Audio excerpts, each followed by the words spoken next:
मुस्लिम दुनिया में अक्सर प्रभाव और प्रभुत्व को लेकर कुछ देशों के बीच खींचतान चलती रहती है। इनमें प्रमुख है सऊदी अरब, यूएई, ईरान और तुर्की।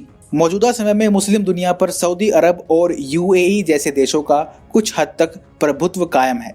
हालांकि इस प्रभुत्व को हाल ही में तुर्की से बड़ी चुनौती मिली है। मुस्लिम दुनिया में अंदरूनी समस्याएं कुछ कम नहीं हैं। सऊदी अरब से लेकर तुर्की और ईरान तक हर जगह आर्थिक समस्याएं देखने को मिल रही हैं। इसके अलावा ईरान जैसे देशों के लिए तो अमेरिकी प्रतिबंधों के कारण सांस लेना भी मुश्किल कर दिया गया है। इन हालातों में सिर्फ यूएई ही एक ऐसा देश बचता है जो आने वाले दशकों में मुस्लिम वर्ल्ड का अघोषित शहंशाह बन सकता है। खाड़ी के अन्य देशों के उलट यूएई काफी पहले से ही अपनी इकोनॉमी को डाइवर्सिफाई करने की योजना पर काम कर रहा है, जिसके कारण उसकी अर्थव्यवस्था मुस्लिम दुनिया में आज सबसे संतुलित और स्थिर है। पहले यूएई की अर्थव्यवस्था पूर्णतः तेल पर ही निर्भर थी। वर्ष 2009 में यूएई की 85% इकोनॉमी तेल पर आधारित थी, जबकि 11 वर्षों बाद आज यह आंकड़ा 30% से भी कम है। वर्ष 2030 तक यूएई ने तेल पर अपनी इकोनॉमी की निर्भरता को खत्म करने का निश्चय किया हुआ है। इसके लिए यूएई बड़े पैमाने पर अपने शहरों में इंफ्रास्ट्रक्चर से जुड़े प्रोजेक्ट्स चला रहा है। अकेले वर्ष 2018 में यूएई ने दुबई के इंफ्रास्ट्रक्चर बजट को 46.5% तक बढ़ा दिया था। यूएई खाड़ी के चुनिंदा देशों में से एक है जो कूटनीतिक तौर पर मजबूत देश हैं। यूएई के अमेरिका, पश्चिमी देशों समेत भारत के साथ अच्छे संबंध है। यूएई स्पेस सेक्टर में भी भारत के साथ मिलकर काम कर रहा है। वर्ष 2018 में भारत और यूएई की स्पेस एजेंसियों ने यूएई के मार्स मिशन पर साथ मिलकर काम करने का फैसला लिया था। बता दें कि यूएई ने हाल ही में अपना मार्स मिशन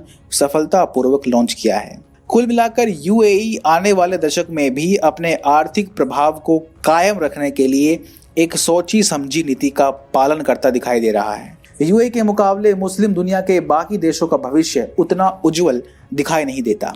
सऊदी अरब मुस्लिम दुनिया में आज जिसकी सबसे ज्यादा तूती बोलती है, उसकी इकोनॉमी बेहाल हो चुकी है। दरअसल सऊदी अरब की अर्थव्यवस्था पूरी तरह से पेट्रोलियम के निर्यात पर निर्भर है, परंतु कोरोना के बाद आई मंदी के कारण पेट्रोलियम के दामों में भारी गिरावट दर्ज की गई। इससे खाड़ी देशों को अपने खर्च में कटौती करने पर मजबूर होना पड़ा। इसी क्रम में सऊदी अरब की सरकार ने कई ऐसे फैसले लिए जो वहां के नागरिकों में असंतोष फैलाने के लिए और अपनी सरकार के खिलाफ सड़कों पर उतरने के लिए पर्याप्त हैं। बता दें कि सऊदी की आर्थिक हालत इतनी खस्ता हो चुकी है कि सऊदी अरब ने कमज़ोर होती अर्थव्यवस्था को उबारने के लिए सिटीजन्स अकाउंट प्रोग्राम से 2 मिलियन लोगों को निकाल दिया है।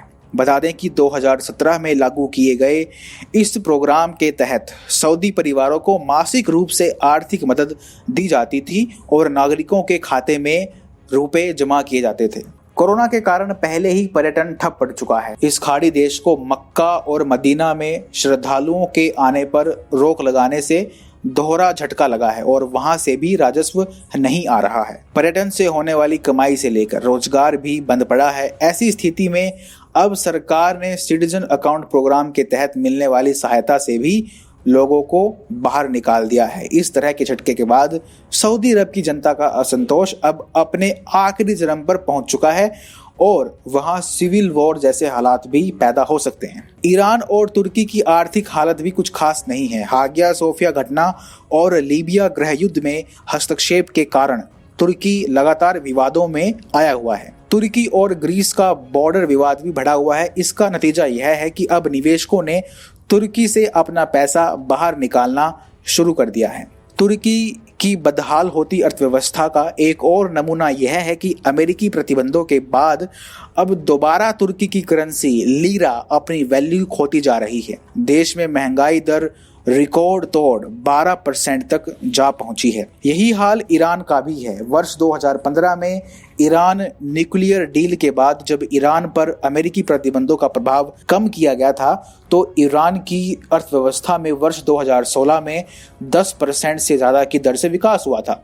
हालांकि वर्ष 2017 में ट्रंप एडमिनिस्ट्रेशन द्वारा इस डील को रद्द करने और दोबारा कड़े प्रतिबंध लगाने के बाद ईरान की अर्थव्यवस्था लगातार सिकुड़ती जा रही है। वर्ष 2019 में IMF ने अनुमान लगाया था कि ईरान की अर्थव्यवस्था 6% तक कम हो सकती है। वर्ष 2017 में ट्रंप प्रशासन ने काटसा लाकर उन सभी देशों को भी प्रतिबंध की धमकी दी थी जो ईरान के साथ अपने आर्थिक रिश्ते बरकरार रखना चाहते थे। इसका नतीजा यह हुआ कि दुनिया के अधिकतर देशों ने ईरान से कच्चा तेल खरीदना बंद कर दिया और ईरान के ऑयल एक्सपोर्ट में भारी कमी देखने को मिली। वर्ष 2018 में ईरान जहां 2.5 मिलियन बैरल कच्चा तेल एक दिन में एक्सपोर्ट कर रहा था, तो वहीं आज ईरान सिर्फ 0.25 मिलियन बैरल कच्चे तेल से भी कम तेल एक्सपोर्ट कर पाता है।